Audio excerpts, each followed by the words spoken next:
já tivemos a oportunidade de mostrar numa das bancadas.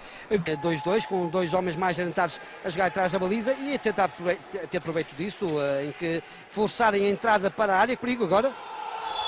E a bola entra, não tem dúvidas o árbitro João Duarte. Vamos tentar tirar as dúvidas através da repetição. Atenção que podia ter custado caro à equipa da Sanjoanense esta parte de bola. 2-1, Faco na barra, vai marcar e cá está o golo. Falhou ali, houve ali uma falha, parecia um dente partido numa roda dentada, mas conseguiu engatar. Enganado. E olhando para o cronómetro, já estamos com 5 da segunda parte, empatam a bola, atenção, perda por parte da equipa do Braga, pode marcar João Lima, cá está na gaveta, marca João Lima numa transição rápida, agora a frieza do número 3 da volta, mas já trazia consigo um adversário. E a Meira, em velocidade, vai para a esticada, rasteira, cá está, dificuldade para Tiago Freitas ver este remate.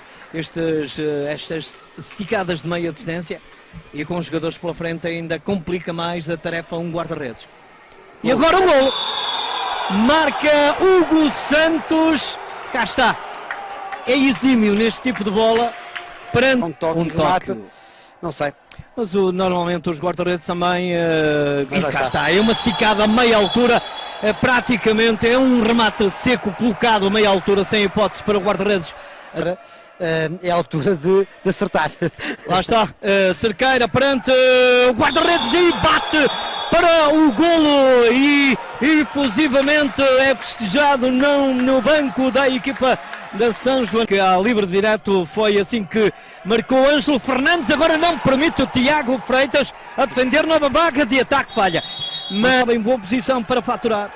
Há uma preocupação dos jogadores sajonenses, é quando o Ângelo tem a bola, subirem. Olha, atenção, bem isolado, Tiago Almeida e marca, a jogar em inferioridade, agora colocar a bola no fundo da baliza do Braga e nesta bola em que sai do stick de Ângelo Fernandes e acaba por embater, vitória da equipa da Sanjoanense por 5-2 frente ao Braga neste jogo referente à 22ª jornada.